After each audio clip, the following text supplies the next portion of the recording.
आप नमस्कार, सलाम, सत श्री अकाल। स्वागत है आप सबका अपने इस यूट्यूब चैनल पे जिसका नाम है जुर्म तक। मेरा नाम है अंशु खान। चैनल पे सुनाता हूँ क्राइम से जुड़ी, अपराध से जुड़ी सत्य घटनाओं पर आधारित कहानियाँ। दोस्तों, आज जो मैं आपको सच्ची घटना सुनाने जा रहा हूँ, ये घटना है मुंबई की। मुंबई में एक इलाका पड़ता है, एक जगह पड़ती है नाला सोपाड़ा। तो 14 फरवरी वैलेंटाइन डे का दिन था 2023। इस नाला सोपाड़ा इलाके में शाम का वक्त था। अच्छी खासी भीड़ भाड़ थी, चहल पहल थी। लोग अपने रोजमर्रा के कामकाज के लिए इधर से उधर जा रहे थे। तो यहाँ पर इस इलाके में एक बिल्डिंग है, सीता सदन। तो इस बिल्डिंग के आसपास के जो निवासी हैं, जो रहने वाले हैं, उनको इस बिल्डिंग से एक अजीब सी बदबू आती हुई महसूस हुई। इन्होंने महसूस हुआ कि इस बिल्डिंग से एक अजीब सी बदबू आ रही है। तो वो कहीं ना कहीं किसी अनहोनी की तरफ इशारा कर रही थी। तो जो लोग थे उन्होंने बिना देरी किए हुए वहाँ पर जो थाना पड़ता है, तुलिंज थाना, उस थाने में सूचना दे दी। अब चूंकि थाने में सूचना मिली है, उनको बताया गया है कि इस बिल्डिंग में ऐसे ऐसे करके यहाँ से बदबू आ रही है और कुछ अजीब सा लग रहा है। तो उस बिल्डिंग के लिए, उस इलाके के लिए पुलिस निकलने वाली ही थी। तभी पुलिस के पास में एक कॉल आता है। अच्छा, इस पूरे केस की जो इन्वेस्टिगेशन कर रहे थे या जिनको ये केस मिला था, वो थे इंस्पेक्टर शैलेंद्र नगरकर। तो तभी उसी पुलिस स्टेशन में एक कॉल आता है कर्नाटक से। कॉल आया। कॉल पर एक महिला बोलती है कि नाला सोपाड़ा इलाके में एक सीधा सदन बिल्डिंग है, वहाँ पर मेरी भतीजी रहती है जिसकी हत्या कर दी गई है। और हत्या करने वाला कातिल जो है हार्दिक शाह है। उसने मुझे मैसेज करके व्हाट्सएप पे बताया है कि मैंने तुम्हारी भतीजी की हत्या कर दी है। और उसका नाम था, जो मृतका थी, उसका नाम था मेघा धन सिंह तोरभी। उसकी हत्या हो चुकी है। अब एक कॉल थोड़ी देर पहले आया था सीता सदन बिल्डिंग के पास से, नाला सोपाड़ा से। दूसरा कॉल कर्नाटक से आया है, उसी एरिया के लिए, उसी इलाके के लिए। तो पुलिस के कान खड़े होते हैं। उनको लगता है कि ये मामला जो है एक ही है और एक ही घटना के लिए ये कॉल आ रहा है। बिना देरी किए हुए पुलिस वहां पर पहुंचती है, उस बिल्डिंग के लिए निकलती है। वहां पर जाकर देखती है कि जो बिल्डिंग है उसके मुख्य दरवाजे पर जो है ताला पड़ा हुआ है। आसपास पड़ोसी इकट्ठे होते हैं जिन्होंने कॉल वगैरह किया था, उनसे पूछताछ होती है। दरवाजे के ताले को तोड़ा जाता है। अब दरवाजे का ताला जो जैसे ही तोड़ते हैं, अंदर दाखिल होते हैं, तो उस घर में कुछ भी नहीं दिख रहा है। घर गृहस्थी के कोई भी सामान नहीं है, जो चीज़ें होनी चाहिए, टीवी, फ्रिज वगैरह सारी चीज़ें, ऐसा वहाँ कुछ नहीं दिख रहा है। सिर्फ वहाँ पर एक बेड पड़ा हुआ है और उसी बेड से बदबू आ रही है। पुलिस ने जब जाकर देखा तो उस बेड के अंदर एक बॉक्स था। उस बॉक्स को खोला। उस बॉक्स के अंदर से एक महिला की लाश निकलती है। सड़ी गली लाश थी, बदबू मार रही थी। पुलिस ने उस लाश को देखा। उसके बाद में बाकी सारी जो चीज़ें होती है, फॉर्मेलिटी, फोटोग्राफी टीम जो आती है, फॉरेंसिक टीम जो आती है, वो सारी कार्रवाई शुरू हो जाती है। तो पुलिस ने वहाँ के लोगों से पूछा कि यहाँ कौन लोग रहते थे और कौन है, इनके बारे में कुछ बताइए। तो उन्होंने बताया कि यहाँ पर ये कुछ दिन पहले एक पति पत्नी रहने आए थे, जो कि साथ में रह रहे थे। लेकिन इन दोनों के बीच में आपस में बनती नहीं थी, इनके संबंध अच्छे नहीं थे। आए दिन इनके बीच में लड़ाई झगड़ा होता रहता था और हमने कभी इनके बीच में दखल अंदाजी नहीं दी, क्योंकि हमें लगा कि इनके ये पर्सनल मामला है, इनके आपस का मैटर है, हम बीच में क्यों बोले। लेकिन अब ये सारी जानकारी पुलिस को मिल चुकी है, कैसे यहाँ पर दो लोग आए थे और ये। तो पुलिस, जो मकान मालिक था, उससे बातचीत होती है पुलिस की। मकान मालिक से उस व्यक्ति का नंबर मिल जाता है, मोबाइल नंबर, जिसका नाम हार्दिक शाह होता है। और जो बताया गया था कि इस महिला के साथ में ये पति पत्नी रह रहे थे दोनों लोग। तो पुलिस का पूरा शक जो है इसी की तरफ जाता है, हार्दिक शाह की तरफ, क्योंकि उसकी जो वाइफ है, उसका यहाँ पर लाश मिली है, डेड बॉडी मिली है और वो लापता है। दूसरी चीज़, जो कर्नाटक से कॉल आया था, उस महिला ने भी बताया था कि हार्दिक ने खुद मैसेज करके बताया है कि उसने मेघाधन तोरवी को मार दिया है। अब पुलिस को तलाश थी हार्दिक शाह की। अब मोबाइल नंबर मिल चुका है, तो मोबाइल नंबर की लोकेशन के जरिए इसको पकड़ना था। साथ में ही जो बिल्डिंग के सीसीटीवी कैमरा थे, उनके फुटेज खंगाले जाते हैं कि उससे कुछ सुराग मिले। मोबाइल नंबर की लोकेशन से पता चलता है कि ये जो हार्दिक शाह है, ये मुंबई से मध्य प्रदेश होते हुए राजस्थान की तरफ जा रहा है।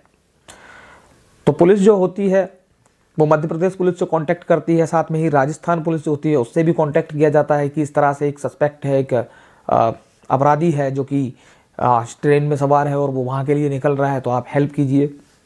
आमतौर पर जो एक दूसरे राज्य की पुलिस एक दूसरे की हेल्प करती है, वही हुआ। ये ट्रेन में बैठा हुआ था, इसको कुछ पता नहीं है कि इसके बारे में सब कुछ पता चल चुका है, कहाँ पर है ये और इसकी लोकेशन क्या है। तभी मध्य प्रदेश के नागदा रेलवे स्टेशन पर ट्रेन पहुंचती है। जब वहाँ ट्रेन पहुंचती है तो नागदा जो पुलिस जो थी वो इसको गिरफ्तार कर लेती है। पुलिस ने इसको गिरफ्तार किया। गिरफ्तार करने के बाद में जो सारी फॉर्मेलिटी होती है उनको पूरा करने के बाद में इसको मुंबई भेज दिया जाता है। अब इस केस की जो जांच कर रहे थे, जो इस केस पर काम कर रहे थे इंस्पेक्टर शैलेंद्र नगरकर जी, वो इससे सवाल जवाब करते हैं, पूछताछ होती है कि तुमने ऐसा क्यों किया। तो अपना ये जुर्म कबूल कर लेता है। जब जुर्म कबूल करता है तो वो अपनी कहानी सुनाता है। तो कहानी जो निकल कर सामने आई थी वो कुछ इस तरह है कि साल 2018 में एक डेटिंग ऐप पर ये मेघादत्त सिंह तोरबी से मिला था। असल में ये जो हार्दिक साहा जो है ये एक संपन्न घराने का एक अमीर बाप का बिगड़ैल बेटा था। हमेशा इसके एक मॉडल ख्यालात थे, नए नए लोगों से दोस्ती करना, पार्टी करना, ये सारी चीज़ें, और सोशल मीडिया और बाकी के जो एप्लीकेशन होते हैं डेटिंग वगैरह, वहाँ पर उनसे जाकर नई नई लड़कियों से दोस्ती करना और उनसे मिलना, ये सब उसके शौक़ थे। काम कुछ करता नहीं था, अपने पिता की दौलत पर ही ऐश कर रहा था, पल रहा था। तो तभी इसकी मुलाकात एक डेटिंग एप्लीकेशन के माध्यम से मेघा से होती है। अब मेघा इससे 10 साल बड़ी थी, इसकी उम्र उस वक्त 24 साल थी और मेघा की उम्र जो थी 34 साल थी। तो इसकी मुलाकात होती है, आपस में ये लोग दोस्ती करते हैं, फिर एक दूसरे को पसंद करने लगते हैं, फिर इनका मिलने का सिलसिला होता है और इनकी मुलाकातें धीरे धीरे प्यार में बदल जाती हैं। अब इन दोनों के बीच में प्यार हो जाता है, एक दूसरे से दूर रहना नागवार गुजरता है। तो ये एक विजयनगर इलाके में ये दोनों लोग एक लिव इन रिलेशनशिप में एक घर लेकर वहाँ पर रहने लगते हैं। अब इधर मेघा का जो था, मेघा कर्नाटक से आई थी और मुंबई में नालासोपारा इलाके में एक हॉस्पिटल में एक नर्स के तौर पर जॉब कर रही थी। ठीक था, लेकिन मेघा को जब ये मिला हार्दिक साहब, तो मेघा को लगने लगा कि अब उसकी ज़िंदगी के सारे सपने पूरे होंगे। एक दौलतमंद और एक रईस ज़्यादा जो कि उसका बॉयफ्रेंड है वो उसको मिल चुका है, अब उसकी सारी हसरतें पूरी होंगी, उसके भी दिन अब चैन और सुख से बीतेंगे। इधर जो हार्दिक था ये भी अपने बाप की जो दौलत और रईसी की जो बातें था मेघा के सामने किया करता था, पैसे भी खर्च किया करता था। तो मेघा कहीं ना कहीं इसकी तरफ बहुत ज़्यादा आकर्षित होने लगी और मेघा को लगने लगा कि अब ज़िंदगी इसके साथ में ही सही है। इन दोनों की ज़िंदगी के बीच में सब कुछ ठीक चल रहा था, क्योंकि इसका जो हार्दिक शाह का जो पिता था संपत भाई शाह, वो इसको हर महीने 20,000 रुपये पॉकेट मनी के तौर पर देता था। अब ये आराम से लिव इन में रह रहा है, ये दोनों लोग एक दूसरे के साथ रहते हैं। तभी फिर लॉकडाउन, कोरोना आ जाता है, लॉकडाउन लग जाता है, यहाँ से स्थिति जो है बिगड़ने लगती है। जो मेघा थी उसको भी कुछ दिन के लिए बैठना पड़ता है। इधर हार्दिक शाह है, ये कुछ काम नहीं कर रहा है, पिताजी की तरफ से भी इसकी पॉकेट मनी जो है वो थोड़ी कहीं बंद हो जाती है। और तभी इसके पिताजी को, इसके घर वालों को भी पता चल जाता है कि इसका जो है ये लड़की के साथ में, एक महिला के साथ में जो कि इससे उम्र में 10 साल बड़ी है, उसके साथ ही एक लिव इन रिलेशनशिप में रह रहा है और उससे शादी करना चाहता है। हालांकि इसने फिर शादी भी कर ली थी, ऐसा मीडिया के अनुसार जो खबरें हैं उसके अनुसार यही बताया जा रहा है कि इसने शादी भी कर ली थी। करीब 8 महीने बाद इसने शादी भी कर ली थी। अब पिताजी को जब ये बात पता चलती है कि इसका बेटा जो है इस तरह से सब कुछ इज्जत दांव पे लगा चुका है खानदान की और घर वालों की सुन नहीं रहा है, तो वो इसको जायदाद से, सारे बिजनेस से बेदखल कर देते हैं। अब इधर ये सब कुछ हो चुका है, शादी हो चुकी है, ये जायदाद से बेदखल हो चुका है, इसके पास में पैसे की कमी है।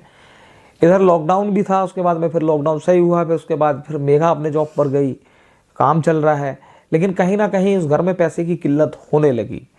अब जब पैसे की किल्लत होने लगी तो दोनों के बीच में आपसी लड़ाई झगड़े होने लगे। दूसरी चीज़ ये है कि हार्दिक शाह जो था ये कुछ काम धंधा करना नहीं चाहता था। पहले बाप के पैसों पर ऐश कर रहा था, फिर उसके बाद में मेघा के पैसों पर ऐश करने लगा। मेघा को जो सैलरी मिल रही है, जितना वो कमा रही है, उससे घर भी चलाना है और ये उसके पैसों पर ऐश भी कर रहा है। तो कहीं ना कहीं ये चीज़ उसको भी खटकने लगी। तो इन दोनों के बीच में आए दिन लड़ाई झगड़े होने लगे। इसी बीच में एक बार ये इसने अपने पिताजी के 40 लाख रुपए का कुछ किसी चीज़ में गवा दिए, तो इस बात से भी इसके पिताजी खिलाफ थे। तो वो भी प्रॉब्लम थी कि उसको घर से बिल्कुल बेदखल कर दिया, मतलब इसकी कोई सुनना नहीं है, इसको किसी पैसे नहीं देने हैं, इसकी कोई मदद नहीं करनी है। अब ये अपनी ज़िंदगी में परेशान है कि क्या किया जाए।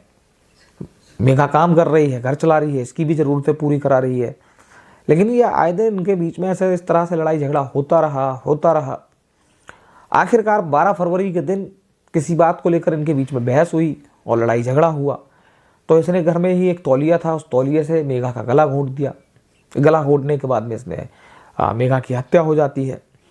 उसके बाद ये वहाँ से फरार होना चाहता है। अब इसके पास में पैसे नहीं थे, तो घर गृहस्थी का जो भी सामान था वो इसने बेच दिया। जितने पैसे इसको मिले उतने पैसों में इसने बेच दिया। उसके बाद में वहाँ से ये फरार हो गया। ये कहीं दूर जाना चाहता था, लेकिन ये वहाँ पहुँच नहीं पाया क्योंकि इसके पास में पैसों की कमी थी। तो हत्या करने के बाद में फिर मेघा की जो चाची थी, जो आंटी थी, उनको कॉल किया और बोला कि हमने मेघा की हत्या कर दी है। रोज़ आए दिन के लड़ाई झगड़े होते थे, आज मैंने किस्सा ही ख़त्म कर दिया है और उसकी लाश जो है वो बेड में पड़ी हुई है, जाकर देख लो। और मैं जा रहा हूँ हरिद्वार, और फिर वहाँ जाने के बाद मैं अपनी भी जीवन लीला समाप्त कर दूंगा, मैं आत्महत्या कर लूँगा। लेकिन आत्महत्या करने से पहले ही इसको पुलिस ने पकड़ लिया और उसके बाद में पुलिस की हिरासत में कस्टडी में लेकर इस पर कानूनी कार्रवाई शुरू की गई। तो दोस्तों ये थी कहानी एक रिलेशनशिप की, जो हमारे देश में आजकल चल रहा है, लिव इन रिलेशनशिप। और आए दिन इसी चीज़ को लेकर न जाने कितनी वारदात और ऐसी हत्याएं होती रहती हैं। तो अगर आपको ये कहानी अच्छी लगी है तो कमेंट करके ज़रूर बताइएगा। अगर इस कहानी के बारे में आप कुछ कहना चाहते हैं, मुझे सुझाव देना चाहते हैं तो ज़रूर बताइएगा। चैनल पर नए आए हैं तो प्लीज़ चैनल को सब्सक्राइब कर लीजिए, वीडियो को लाइक कर लीजिए, क्योंकि ऐसी ही क्राइम की और अपराध की कहानियाँ मैं सुनाता रहता हूँ, सच्ची घटनाएँ आपको बताता रहता हूँ। मुझसे वीडियो में कोई गलती होती है, कहानी में कोई गलती होती है तो प्लीज़ उसको माफ़ कीजिएगा, लेकिन सुझाव ज़रूर दीजिएगा। मिलता हूँ आपको फिर किसी अगले वीडियो में अगली जुर्म की दास्तान के साथ। तब तक के लिए धन्यवाद दोस्तों।